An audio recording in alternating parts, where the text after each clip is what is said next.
How's it guys, and welcome back to Ultimate Exotics. So today we're going to be looking at a very special species of snake, and it's one of our favorite species of snake that we keep here at Ultimate Exotics, and that is the Aurora House Snake. Now the Aurora House Snake, it's quite different from our other species of house snakes that we're more familiar with, like the Boaedon capensis, our Cape house snake, or the Boaedon fuliginosus, the African house snake. This is Lamprophis aurora. So it's a different genus of house snake, and they are just such a unique and unusual species of house snake, and they do require a lot more attention and special care than our more common house snakes. They also don't like being handled so much, so they're not ideally the best species to be kept as a pet. They're a very shy nocturnal snake, and they're something that's definitely for the more specialist snake keeper, and they're just such a unique and interesting species of snake, and their coloring and everything is just incredible, which we're going to have a look at now. We also got some very exciting news, and that's we got a clutch that is starting to hatch. We've bred quite a few Aurora House Snakes this season, which we're very happy about. So we're going to have a look at their babies. But first, let's have a look at some of our Aurora House Snakes, learn a little bit more about them, and show you how we keep them. Let's go check them out. Okay guys, so here you can see the beautiful Aurora House Snake.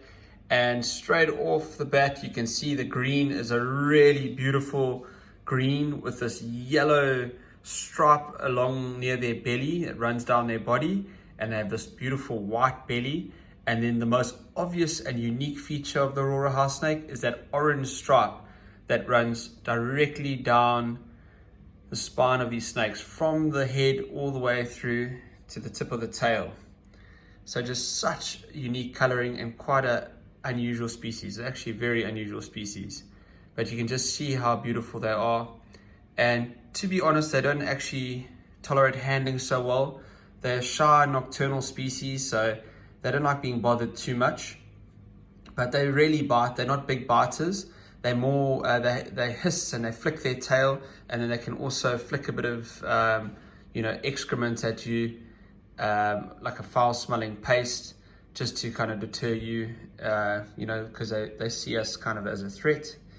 But after a while they do calm down, and the adults they actually handle very easily. But the babies, they can be quite jumpy, and they're not a big fan of handling too much. But not a bitey species, but they hiss and flick around when they don't want to be messed with. But this is just a good example of a sub-adult. This one's just about a year old. So it's grown quite a bit compared to the babies that we're going to look at shortly. And I would say this one is the more common color green. Like I said, you do get a darker locality green.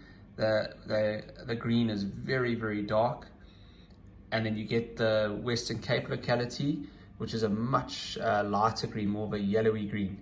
So this is more of the common color green, I would say. But they are just so beautiful. Okay, so here's another one of our Aurora House Snakes. And this one's a little boy. He's also about a year old, this one. And they are sexually dimorphic in the sense that the males have a much longer tail than the female. So you can see there's this vent, there's this long tail. The females have a much shorter tail than that. Babies can also be pop sex, like we do with our king snakes and milk snakes. And adults, we just probe them, and the males probe deeper than the females, just like with other species of snakes. So there's no real trick when it comes to sexing these. It's very straightforward. He's a little bit lighter than in color than the previous one we saw. And shortly I'll show, we have some of the Western Cape locality, so we'll have a look at those. They're much lighter green.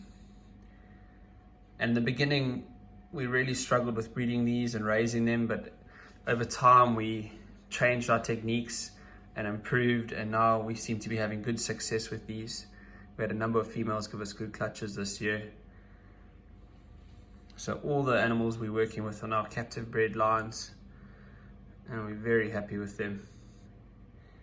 But yeah, not a easy species to keep, and I wouldn't say they're a beginner species. They are a bit more tricky, but they are amazing. They kind of, in my opinion, they're They're kind of like the milk snake of Africa.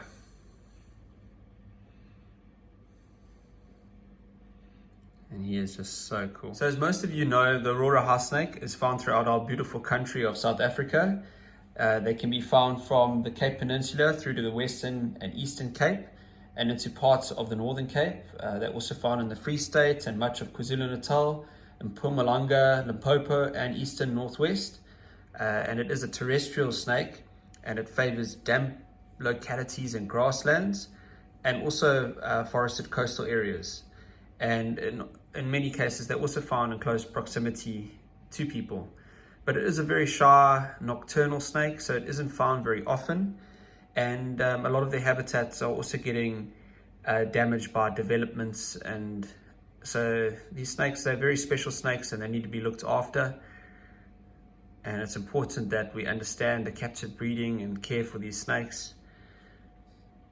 And you can also see that they're not a very big snake. This is a yearling now. On average, they're actually quite a small snake, reaching about 450 to 600 millimeters. And a very large animal can reach up to maybe 900 millimeters. And the males are significantly smaller than the females. The females get quite a lot bigger than the males, like we see with the other house snake species.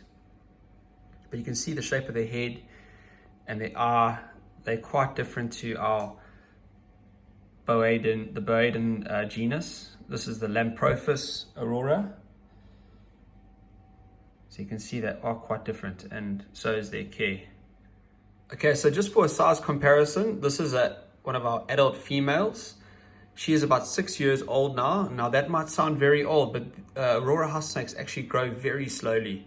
And we find that in a few cases, our females have only bred for the first time after 5 years from the time that they've hatched. So they are slow growing species, but I'm sure we'll find that, like with other slow growing species, they will have a long reproductive lifespan in captivity, but they only mature quite late. So I would say in best case scenario, you might have a female that may mature in 3 years, which is, I think, more on the rare side. I'd say 4 years is more common, and then some take even a bit longer. And also with feeding, they don't like very large meals, Aurora house snakes. So we feed them often 2 smaller meals. Like with this female here, we'll feed her 2 fuzzy mice instead of one like a wiener mouse. So they're not like the corn snakes or the king snakes like that. They like their smaller meals. And look at the orange stripe on this big girl. It is so amazing. She is also quite an unusual green color. But yeah, they're slow growing snakes. They take a long time to mature, which makes them even more special. They take a long time to breed from the time that they've hatched. So you got to take good care of these babies. She is just so cool.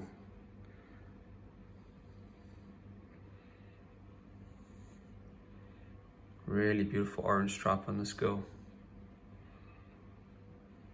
And yeah, that's, I would say, is the size of a good size adult. They don't get much bigger than this. And then the males will be even smaller than this. Okay, so here is one of our adult male Western Cape locality Aurora House Snakes. And you can see how much lighter green this snake is compared to the ones we've previously seen. And it has got a much more yellowy green, and they really are beautiful. And then when I was talking about how they don't like handling so much, here's that musk I was talking about. You can see he's squirted me all over there, and he's been hissing and puffing and hasn't been so happy with me handling him. So I'm not going to bother him too much. I just wanted to show you the difference in locality, the difference in colors. And we see this often with species that have a wide distribution, that they do vary in color depending on their locality. So their environments, they will naturally selectively breed and adjust to their environments depending on where they live. And these are like a more yellowy green color, still a beautiful, beautiful snake. Okay, so here's an example of how we keep our adult Aurora house snakes. And it's quite a simple setup. So what we're using here is a 26-liter Addis tub with heating at the back of the rack. So our heating is concentrated just in this section of the rack, which is done by 2 heating cables lined at the back of the racking system. And we maintain the hotspot at 28 degrees, so not a very hot hotspot. And then the rest of the room is significantly cooler, so it doesn't get much above 25 degrees, this room, and it can go down to about 15 degrees Celsius on cold nights. So there's a very significant heat gradient for the snakes to be able to move away from. Then on the cool side, we have a hide with some damp sphagnum moss, or you can use peat moss. They like this cool damp hide. This is very important from them, and we have to maintain this damp at all times. But the rest of the cage is kept dry, so then they have the choice where they'd like to go. And we put the hide and water bowl on the hot spot, and we keep this side dry. And there's one of our females. She's sitting on the heat there, and they seem to really like the setup. But the setup basically provides lots of hiding spaces, good temperature gradient, and dry and moist areas. And then they can choose where they are most happy. And the important thing is that Aurora House Snakes don't get too hot. They don't like to be kept hot. So we don't let that hotspot go above 28 degrees Celsius. And the rest of the cage is always cooler, and the room temperature is cooler. And that's it. Simple but effective, and it seems to be working for these Auroras.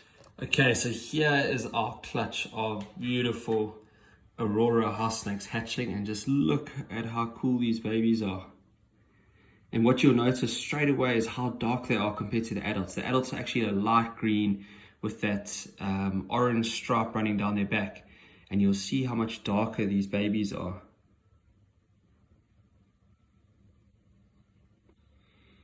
And you can see the eggs that have hatched, they have now got nothing in them.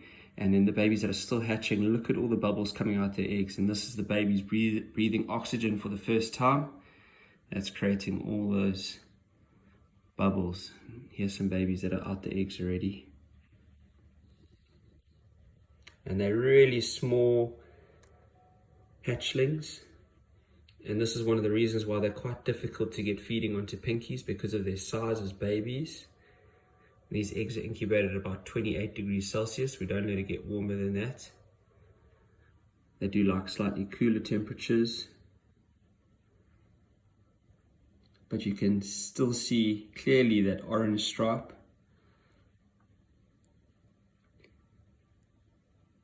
And yeah, they're much darker, as we said, than the adults. What we'll do is, as these others have come out the egg, we'll set them up into their individual enclosures, and it'll take about a week for them to start shedding. And then another week we'll start feeding trials, and hopefully we'll get some of these guys straight away onto pinkies. We find only a few take pinkies straight away, and the rest take a bit more work, which is mostly scented pinkies with tropical house geckos. And the ones that don't take the scented pinkies will have to feed a few geckos until they get a bit bigger and stronger, and then they start taking the scented pinkies. And then we wean them off the scented pinkies onto the pinkies unscented. I love that orange marking on their head. They're just such a unique species of house snake. And over here you can see the others that are getting ready to hatch. This was a nice big clutch, but there's all their little heads poking out.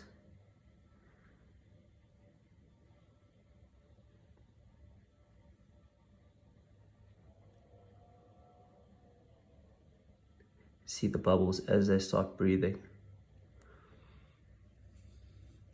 So chuffed with this clutch. Babies look so healthy. All right, guys, I hope you enjoyed seeing those beautiful Aurora House Snakes, and I hope you learned something about this species. We're super happy with those babies that have hatched, and we really hope we can do them justice. Like we said, the babies can be tricky. It's probably one of the hardest things about keeping and breeding Aurora House Snakes is not only the cold cooling process, but also the rearing of the babies. The babies are small and they like to eat geckos, but we are getting better at it. and we have a good success rate now at Ultimate Exotics on raising the babies from hatchlings. So we're very happy about that, and we hope to constantly improve with the species, and we watch them carefully, and if we see anything going wrong, we make slight changes, and we're learning a lot about them. So it's been really rewarding species for us to keep here at Ultimate Exotics, and we hope that they stay with us for many generations to come. Now, another little piece of advice is with Aurora House Snakes, like a lot of other species of snakes, if you're interested and you're serious about keeping the species, make sure to look for a reputable breeder that has some captive bred animals that you can start with. Wild-caught animals in general just don't do well. They're not suited for captive environments, and they can also come with a lot of other health issues. So try avoid that at all costs and look for some good captive bred animals to work with. Then another thing, if you're based in South Africa and you're keen on keeping the species, they are indigenous species. So if you in any other province besides KwaZulu-Natal, you need to obtain a captivity permit in order to keep Aurora House Snakes. So just keep that in mind. And otherwise, they're just such a great species, and it's a species that we can hope to also grow further in the hobby through captive breeding. And by doing that, we hope that there's less incentive to take any from the wild, and they can just be left to carry on in their natural habitats like they should be. So guys, thank you so much for watching this video.